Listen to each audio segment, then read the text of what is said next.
Evolution of life का जो अगला टॉपिक है ऑर्गेनिक इवोल्यूशन के बारे में। बहुत आसान चैप्टर है ये, बहुत आसान चैप्टर है, ठीक है, याद रखना अच्छे से। तो ऑर्गेनिक इवोल्यूशन के बारे में पढ़ना है एग्जैक्टली। फर्स्ट ऑफ ऑल हम लोग समझेंगे कि भाई इवोल्यूशन क्या होता है। फर्स्ट ऑफ ऑल हम यही समझेंगे कि इवोल्यूशन क्या होता है।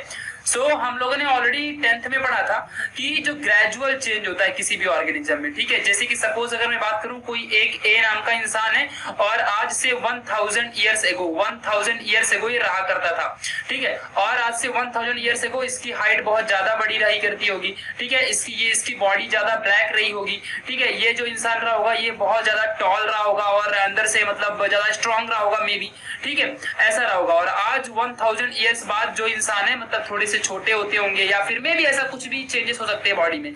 तो ये 1000 ईयर्स में इतने बड़े चेंजेस आए हैं, ठीक है। तो gradual changes occurring in living organism over long period of time is nothing but evolution, ठीक है। ये बात ध्यान रखना।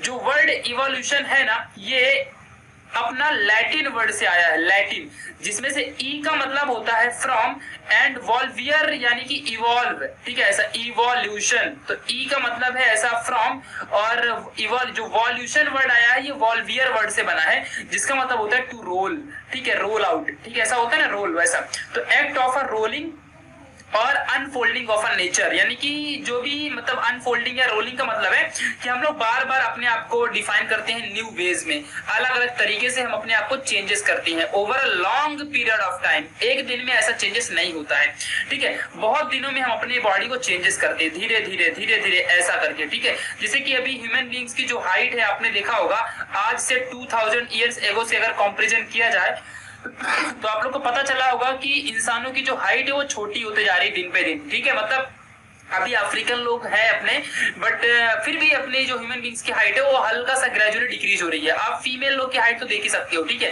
फीमेल की हाइट कुछ ज्यादा ही छोटी हो रही है आजकल, ठीक है। But I don't know why, but ये हो रहा है ऐसा ऐसा इसको इवोल्यूशन कहते हैं, मतलब हम चेंजेस ला रहे हैं। और फीमेल से ही सारा रिप्रोडक्शन होता है। जब इनकी हाइट छोटी होने लगेगी तो आगे की कुछ जनरेशन में भी हाइट जो मेल लोग की होगी उनकी भी हाइट छोटी होने लगेगी। मे भी ऐसा हो सकता है, एक एनालिसिस के हिसाब से मैं बता रहा हूँ, ठीक है। ऐसा जरूरी नहीं है कि होगा ही, बट इवोल्यूशन है, हो रहा है। तो ऐसा लॉन्ग पीरियड ऑफ टाइम हम लोग को देखने नहीं मिलेगा। आज से 1000 ईयर्स एगो मतलब, या फिर और आगे फॉरवर्ड डायरेक्शन में अगर जाऊं तो 1000 ईयर्स बाद या 2000 ईयर्स बाद या 100,000 ईयर्स बाद तो जो फीमेल्स होंगे या फिर हम पूरे ह्यूमन बींग्स होंगे बहुत छोटे हो जाएंगे, मतलब हाइट हमारी बहुत छोटी होगी, ठीक है। ये बात ध्यान रखना अच्छे से।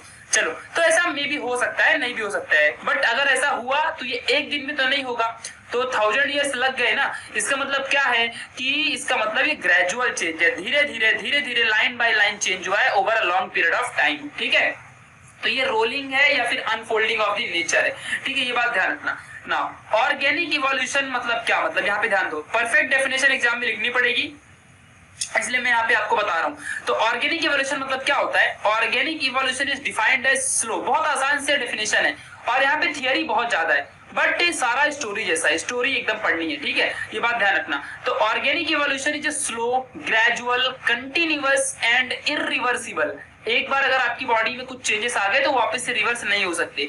Irreversible changes through which the present day complex forms of a life is developed from simple pre-existing life। मतलब कहने का मतलब क्या है कि ऑर्गेनिक इवोल्यूशन एक ऐसा इवोल्यूशन है जो कि कंटिन्यूअस है, जो ग्रेजुअल होता है, जो धीरे धीरे स्लो होता है और इरिवर्सिबल होता है। और इसमें क्या होता है, जो इंसानों की सिंपल लाइफ है वो कन्वर्ट हो रही है धीरे धीरे कॉम्प्लेक्स लाइफ में, यानी कि हम जो बन रहे हैं हम अभी कॉम्प्लेक्स है, क्योंकि हमारा ब्रेन भी बहुत ज्यादा डेवलप हो रहा है, हमारा डाइजेस्टिव सिस्टम, सर्कुलर सिस्टम, जितने भी सिस्टम है हमारी बॉडी में ज्यादा कॉम्प्लेक्स बनते जा रहे हैं। जबकि आज से बहुत साल पहले के जो ह्यूमन बींग्स या ऑर्गेनिज्म या एनिमल्स थे उनके सारे सिस्टम बहुत ही आसान से और सिंपल रहा करते थे। तो हम अपनी प्री एग्जिस्टिंग जो लाइफ थी, हमारे पुराने जमाने के जो एंसेस्टर थे, उनकी लाइफ से हम न्यू लाइफ में अभी इवॉल्व कर रहे हैं धीरे धीरे, ठीक है। ये बातों को अच्छे से ध्यान रखना है। इसके पहले वाली वीडियो जो थी ना गाइस बहुत इंपॉर्टेंट थी, क्योंकि हमने उसमें देखा था कि किस तरीके से अपना अर्थ इवॉल्व हुआ with the help of big bang theory, ठीक है, और बहुत सारी थियरीज के बारे में हमने पढ़ा था। अभी हम ह्यूमन बींग्स की इवोल्यूशन की यहाँ पे बात कर रहे हैं, ओके। तो guys according to Charles Darwin, Charles Darwin के बारे में थोड़ा सा आपको बता दूं, ये 1831 में पूरे वर्ल्ड टूर को निकले थे और 1831 में वर्ल्ड टूर में ये 5 इयर्स तक वर्ल्ड टूर करते रह गए। ये नॉर्मली अंटार्कटिका साइड और बहुत सारे थाईलैंड या फिर बहुत सारे आइलैंड में भी गए, ठीक है। तो वहां पे जाने के बाद इन्होंने वहां पे बहुत सारा रिसर्च की और उन्हें पता चला उस रिसर्च के हिसाब से कि ह्यूमन बींग्स हो, चाहे कोई भी एनिमल हो, चाहे कोई भी दूसरा ऑर्गेनिज्म, जानवर वगैरह कोई भी हो, तो उसके अंदर अलग अलग टाइप के मॉडिफिकेशन को देखने मिलते हैं, ठीक है। मॉडिफिकेशन मतलब उनके लाइफ में, उनके मतलब फिजिकली दिखने में, ठीक है, अपीयरेंस में जो भी मॉडिफिकेशंस है, तो ये डिसेंट मॉडिफिकेशन दिखने को मिलता है। डिसेंट कहने का मतलब है कि धीरे धीरे जनरेशन वाइज जनरेशन, जैसे कि कोई एक इंसान है, इससे आगे का बी इंसान बनता है, उससे आगे का सी इंसान बन रहा है, जनरेशन वाइज जनरेशन। तो ये हल्का सा बड़े हैं, बट थोड़ा सा इनका जो बॉडी है रफ है, बट ये हल्का छोटे, इनकी बॉडी हल्का स्मूथ है, और सी वाला इंसान बहुत ही ज्यादा स्मूथ है और बहुत अच्छा क्यूट है, सपोज ऐसा मान लो, ठीक है।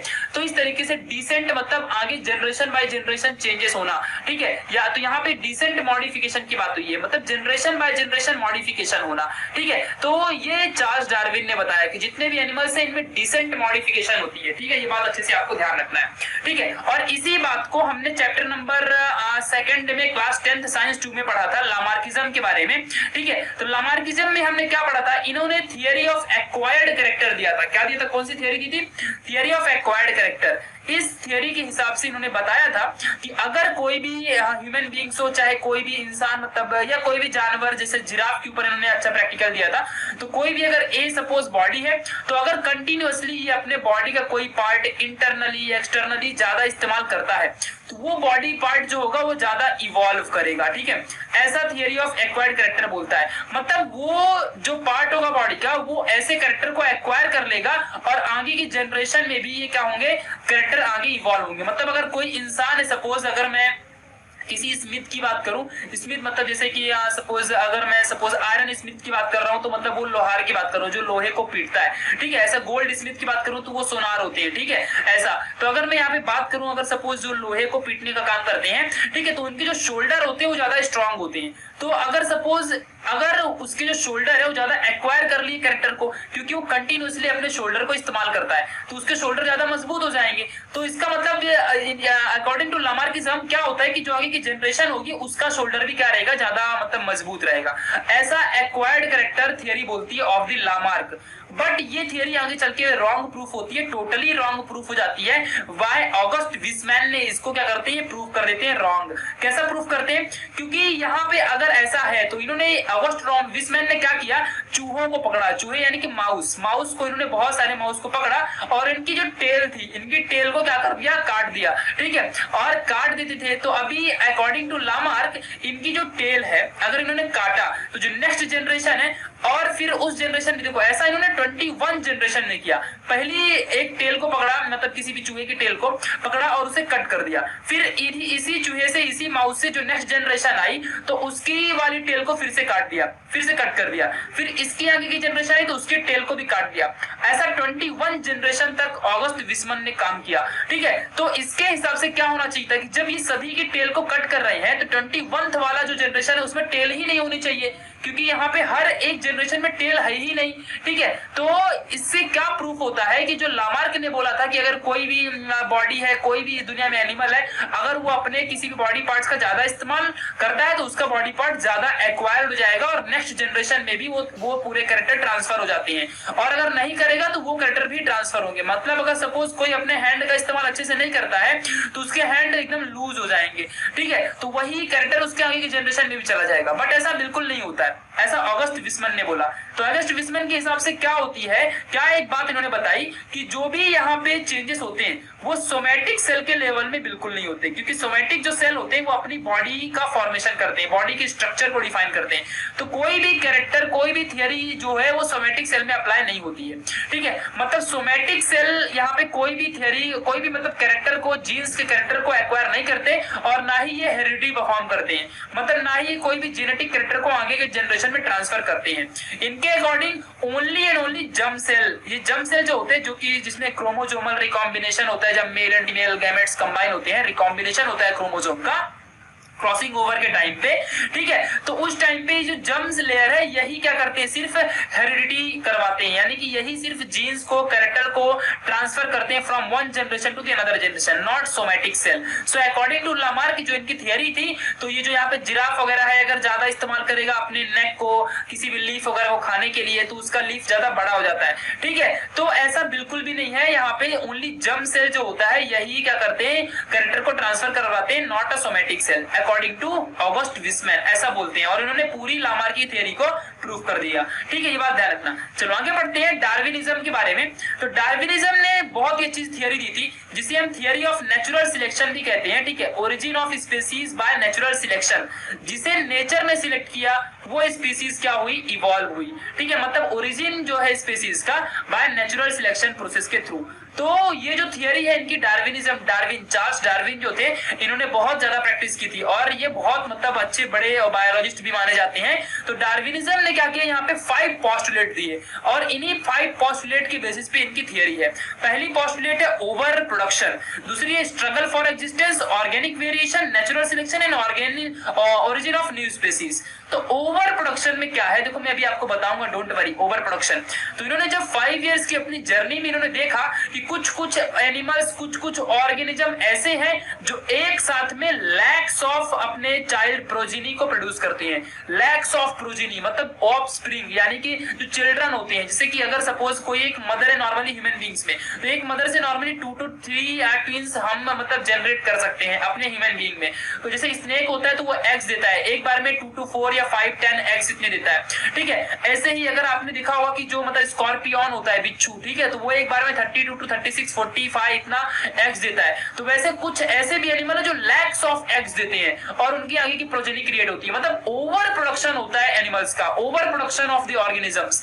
तो ये एक मैटर करता है इन द नेचुरल सिलेक्शन। अब जिसकी मतलब जो ऑर्गेनिज्म की पॉपुलेशन ही ज्यादा है तो उसको कौन पेरिश कर सकता है, पेरिश मतलब नामो निशान मिटा देना, ठीक है। तो उनको कौन पेरिश कर सकता है, उनको कोई पेरिश नहीं करेगा। उनका जो इवोल्यूशन है, उनका जो एग्जिस्टेंस है इस दुनिया में, वो रहेगा ही रहेगा, वो पेरिश नहीं हो सकते। तो यही देखते हैं हम लोग यहाँ पे ओवर प्रोडक्शन में कि it is a natural tendency सोचो to produce more number of progeny, ठीक है, in a geometric ratio. Geometric ratio कभी भी ये वर्ड आया ना, जैसे कि आपने कॉर्पोरेट सेक्टर में अगर आपको या फिर कहीं भी बिजनेस सेक्टर में हो, तो वहां पे हम बोलते हैं कि ज्योमेट्रिकली मल्टीप्लीकेशन होना चाहिए। जैसे कि हम ऐसा नहीं कि 2 + 2 = 4, फिर ऐसा नहीं होना चाहिए, मतलब 2 × 2 फिर ऐसा 4 आया इक्वल टू, तो 4 × 4 = 16, फिर ऐसा प्रोडक्शन 16 × 16 256 ऐसे बढ़ना है।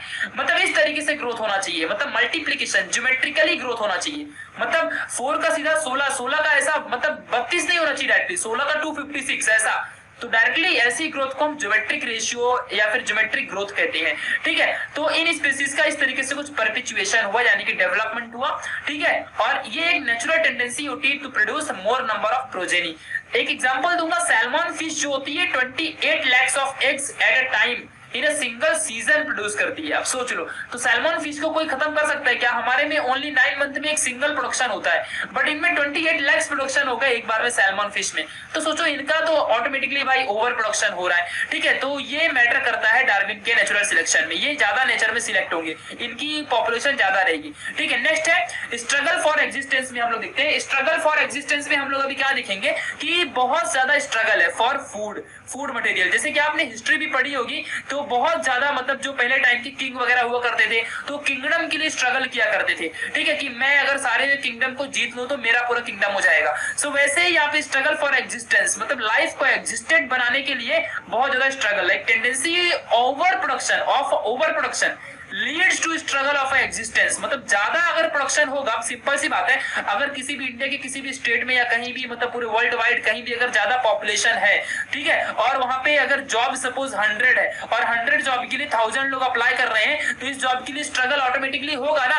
तो अगर ओवर प्रोडक्शन हो रहा है तो फिर स्ट्रगल तो होने वाला है भाई, फूड मटेरियल के लिए स्ट्रगल होगा, ठीक है। अपने जो भी पॉपुलेशन होगी मेंबर, मतलब सपोज ये एक एरिया है, यहाँ पे बहुत ज्यादा पॉपुलेशन है, तो इस पॉपुलेशन के अंदर जो भी इंसान या जो भी एनिमल्स जो भी मेंबर है इस पॉपुलेशन के, वो मेंबर सारे ट्राई करेंगे कि मैं एग्जिस्टेड रहूं इस अर्थ में, नेचर मुझे सिलेक्ट करे और मैं सरवाइव कर सकूं, समझा कि नहीं, मुझे ज्यादा फूड मिले। मतलब ये एक क्या है यहाँ पे स्ट्रगल फॉर एग्जिस्टेंस, अपने आप को एग्जिस्ट बनाने के लिए सभी लोग क्या करते हैं, स्ट्रगल करते हैं।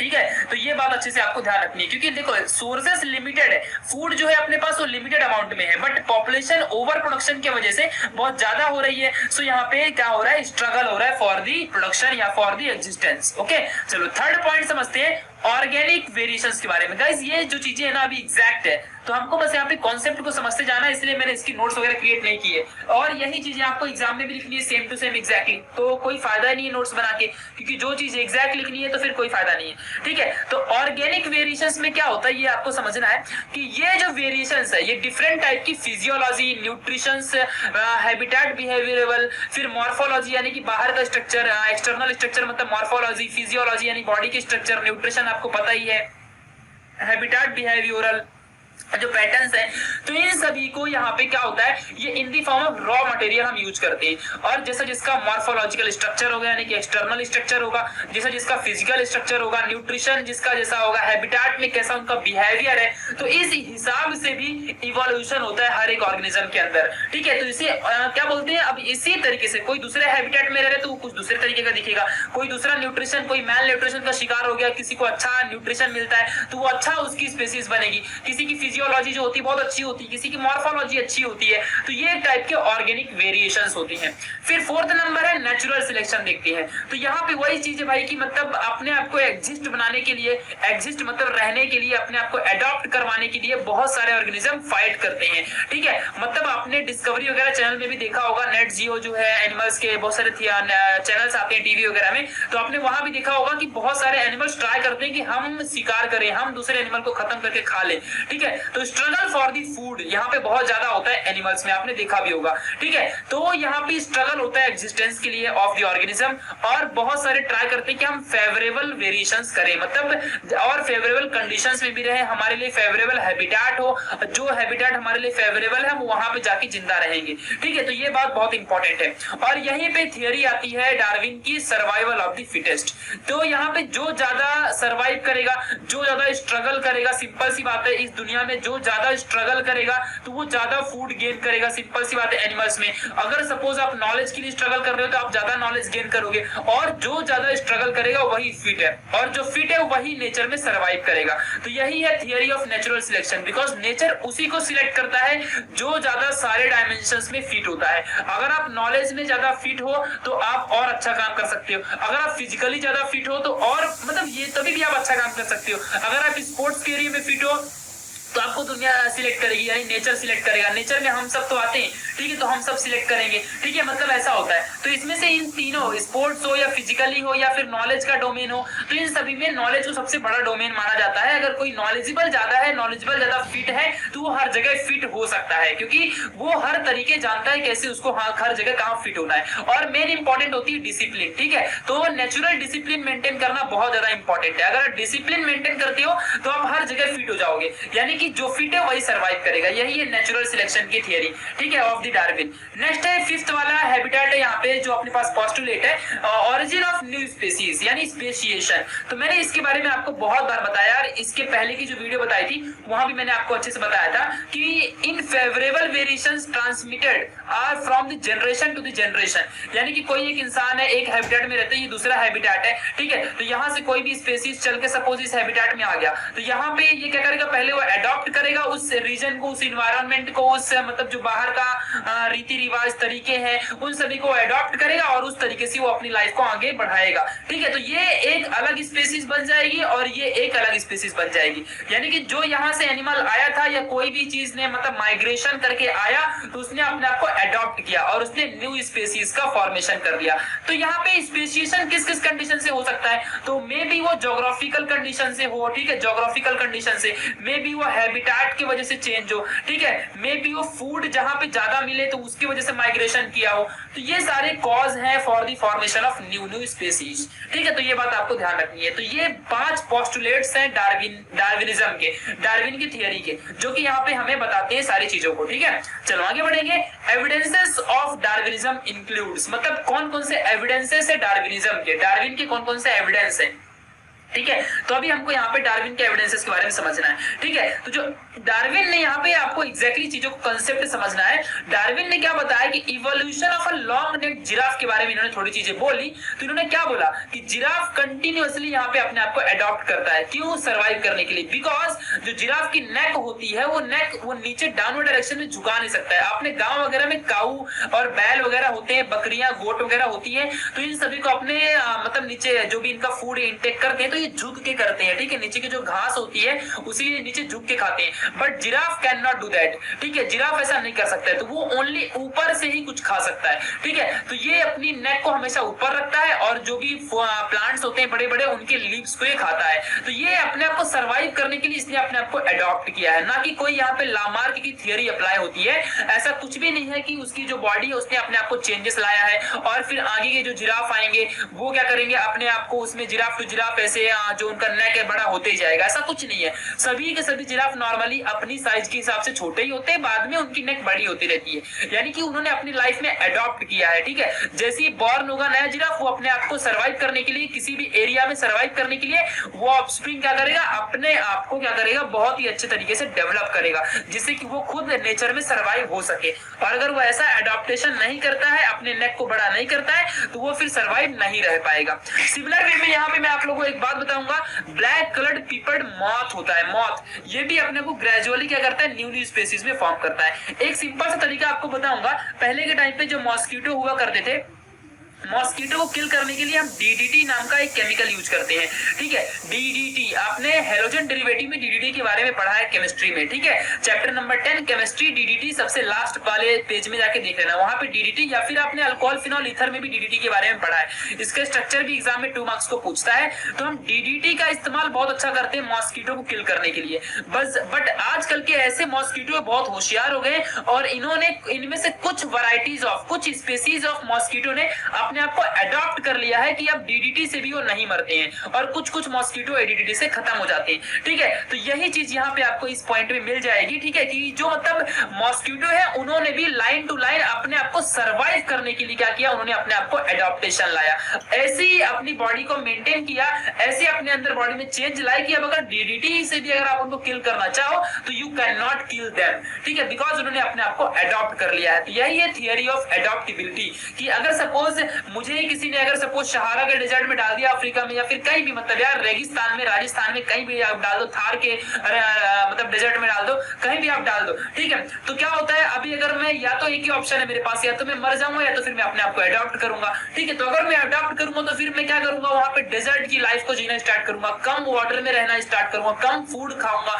ठीक है। तो वैसा मैं क्या करूंगा, न्यू न्यू अपने तरीके से अडॉप्ट करूंगा। तो ये होती है थियरी ऑफ एडॉप्टिबिलिटी, ठीक है। ये है एविडेंसेस ऑफ डार्विनिज्म। डार्विन ने यही सारी चीजें बताई कि जो अपने आप को अडॉप्ट कर सकता है। अभी देखो आपके सामने यही यहाँ से प्रॉब्लम का सॉल्यूशन भी है। अगर आपके सामने दुनिया में कोई प्रॉब्लम आ रही है तो उन प्रॉब्लम से अगर आप फेस करते हो, आप उन प्रॉब्लम को एक्सेप्ट करते हो और देन उनके साथ फाइट करते हो, अपने आप को वैसा अडॉप्ट करते हो, अपने आप को ऐसा प्रिपेयर करते हो to fight with that problems, तो आप क्या करोगे, नेचर में सिलेक्ट हो जाओगे। और यही एडॉप्टिबिलिटी का रूल है, ठीक है। तो यही होती है एविडेंसेस ऑफ डार्विनिज्म, ध्यान देना अच्छे से, ठीक है। ऐसे ही बहुत सारे ड्रॉबैक्स भी हैं एंड ऑब्जेक्शंस भी हैं डार्विनिज्म में, कि डार्विन जो थे इन्होंने बताया कि एक छोटे से छोटा माइन्यूट फ्लक्चुएशन भी क्या करता है, वेरिएशन ला देता है। मतलब अगर देखो कोई इंसान है, सपोज कोई भी अगर एक इंसान है, ठीक है, तो उस इंसान, मैं तो यहाँ पे बीकर बना दिया, सपोज कोई भी एक ह्यूमन बीइंग से ए, तो ये इंसान अगर सपोज इसके अंदर कोई भी चेंजेस है, सपोज देखो मान लो आपके फादर है, ठीक है, आपके फादर है और उनके मोल है, मोल, ठीक है, आपको मोल पता होगा ना, ब्लैक कलर का तिल जैसा टाइप का कुछ होता है मोल, ठीक है, फेसेस में। तो जरूरी नहीं कि जो उनका चिल्ड्रन होगा उनको भी मोल रहेंगे। तो ये क्या होता है, माइन्यूट फ्लक्चुएशन है। तो डार्विन ने बोला कि ये माइन्यूट फ्लक्चुएशन कभी क्या होता है, हेरिडिटी यानी कि ट्रांसफर ऑफ द कैरेक्टर हो जाता है। बट ऐसा बिल्कुल भी नहीं होता है। जरूरी नहीं कि फादर को मोल है तो चिल्ड्रन को भी मोल होगा या तिल होगा, ऐसा जरूरी नहीं होता है। तो ये यहाँ पे डार्विन फेल हो जाते हैं, क्योंकि उन्होंने बोला कि माइन्यूट फ्लक्चुएशंस का जो वेरिएशन ये भी मतलब बहुत इंपॉर्टेंट है, बट ऐसा बिल्कुल भी नॉट हेरिडेबल होते हैं ये, ठीक है, और ना ही ये इवोल्यूशन के पार्ट है, ठीक है। कभी भी मोल वगैरह जो होते हैं ना अपने आप को तिल वगैरह काले, तो वो क्या होते हैं, वो कभी भी इवॉल्व नहीं होते, वो इवोल्यूशन के अंदर नहीं आते हैं, ठीक है।